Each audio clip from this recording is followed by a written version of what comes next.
अस्सलाम वालेकुम जी। Computer science class 10th unit number 2 operators हम पढ़ रहे थे। आज हमने पढ़ने हैं रिलेशनल ऑपरेटर। रिलेशनल ऑपरेटर जो है ये किसी भी दो वैल्यू के दरमियान रिलेशन को ज़ाहिर करने के लिए या रिलेशन को चेक करने के लिए इस्तेमाल होते हैं। सी लैंग्वेज में रिलेशनल ऑपरेटर, सबसे पहले रिलेशनल ऑपरेटर जो है वो इक्वल टू के लिए डबल इक्वल इस्तेमाल करते हैं। सी लैंग्वेज में रिलेशनल ऑपरेटर में नंबर 2 पे नॉट इक्वल टू के लिए नॉट का साइन और साथ इक्वल लिखते हैं। नंबर 3 पे है ग्रेटर देन हम मैथमेटिक्स में जो ग्रेटर साइन हम यूज़ करते हैं, सी लैंग्वेज में भी सेम ग्रेटर साइन, और लेस देन के लिए लेस देन साइन। अब रिलेशनल ऑपरेटर काम कैसे करते हैं? रिलेशनल ऑपरेटर दो ऑपरेंट के दरमियान, ऑपरेंट लेफ्ट ऑपरेंट फर्ज करें 5 है, राइट ऑपरेंट 5 है, इन दोनों के दरमियान, दो ऑपरेंट के दरमियान रिलेशन को जाहिर करने के लिए रिलेशनल ऑपरेटर यूज़ होते हैं। और जो रिलेशनल ऑपरेटर का आउटपुट होता है, हर एक ऑपरेटर का एक आउटपुट होता है। रिलेशनल ऑपरेटर का जो आउटपुट होता है वो बुलियन एक्सप्रेशन की सूरत में होता है। बुलियन एक्सप्रेशन क्या होती है? ट्रू और फॉल्स की सूरत में ये हमें आंसर देता है। फर्ज करें इक्वल ऑपरेटर को ही हम ले लेते हैं, फर्स्ट एग्जांपल ही हम ले लेते हैं। आपकी बुक में भी यही एग्जांपल दी हुई है हमने। इक्वल ऑपरेटर है तो 5 इक्वल टू 5, क्योंकि हमें पता है आम सेंस में भी 5 इक्वल टू 5 होता है, इसलिए ये ऑपरेटर इन दो ऑपरेंट का आंसर जो है ट्रू की सूरत में देगा।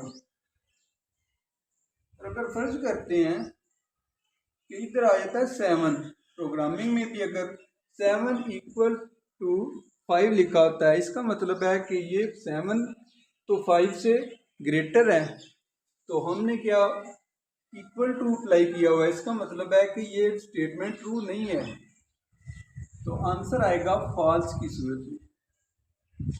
रिलेशनल ऑपरेटर की आउटपुट हमें ट्रू और फॉल्स की शक्ल में ही मिलेगी, बेशक वो इक्वल ऑपरेटर हो, नॉट इक्वल टू हो, ग्रेटर देन हो, लेस देन हो, या greater than equal to, less than equal to.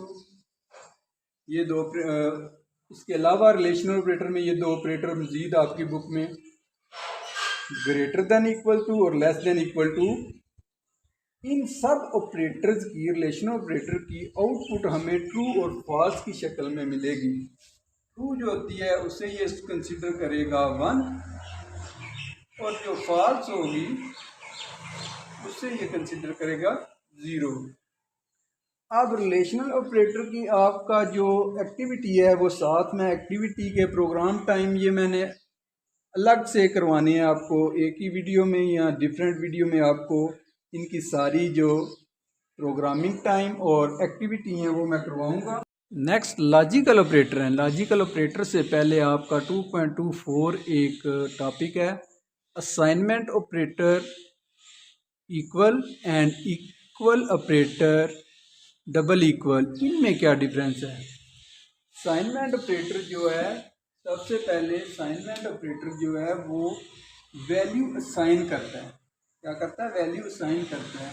फर्ज करें कि हमारे पास एक इन टाइप वेरिएबल है, इन वार के नाम से वेरिएबल है। अब हम असाइनमेंट ऑपरेटर के लिए इस वार वेरिएबल को वैल्यू असाइन कर सकते हैं।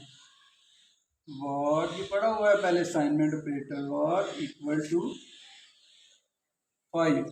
इसका क्या मतलब होगा कि मेमोरी में एक वार नाम का वेरिएबल है, इंट उसकी डाटा टाइप है। ये क्या करेगा? असाइनमेंट ऑपरेटर के इस वार वेरिएबल को 5 की वैल्यू असाइन कर देगा। ये इस वेरिएबल में वैल्यू सेव हो जाएगी। और इक्वल ऑपरेटर के दूसरे भी आपको इसके इस्तेमाल के, इक्वल ऑपरेटर दो वेरिएबल की वैल्यू को, अब जो वार में वैल्यू आ गई है, फर्ज करें इंट टाइप एक और वेरिएबल है हमारे पास var2। अब हम क्या करेंगे कि अपने प्रोग्राम में इस var वेरिएबल की वैल्यू दूसरे वेरिएबल को असाइन कर सकते हैं इसके असाइनमेंट ऑपरेटर के लिए var2। अब इसने क्या किया, एक वेरिएबल की वैल्यू दूसरे वेरिएबल को देता है, असाइनमेंट ऑपरेटर असाइन करता है, या किसी एक वेरिएबल को वैल्यू असाइन करने के लिए ये इस्तेमाल होता है। जबकि जो इक्वल ऑपरेटर है वो क्या करता है, इक्वल ऑपरेटर जो है ये बताता है, इक्वल ऑपरेटर डबल इक्वल से, इक्वल ऑपरेटर को हम डबल इक्वल से जाहिर करते हैं या इस्तेमाल, डबल इक्वल उसके लिए इस्तेमाल करते हैं। ये क्या करता है कि दो वैल्यू का रिजल्ट हमें बताता है कि आया कि ये जो स्टेटमेंट है ये ट्रू है या फॉल्स है। ये ट्रू और फॉल्स में हमें आंसर देता है। 5 = 5 ये रिजल्ट देगा ट्रू। और अगर पहले मैंने पढ़ाया 7 = 7 तो ये हमें देगा फॉल्स। इक्वल ऑपरेटर जो है ट्रू और फॉल्स की शक्ल में हमें आउटपुट देता है।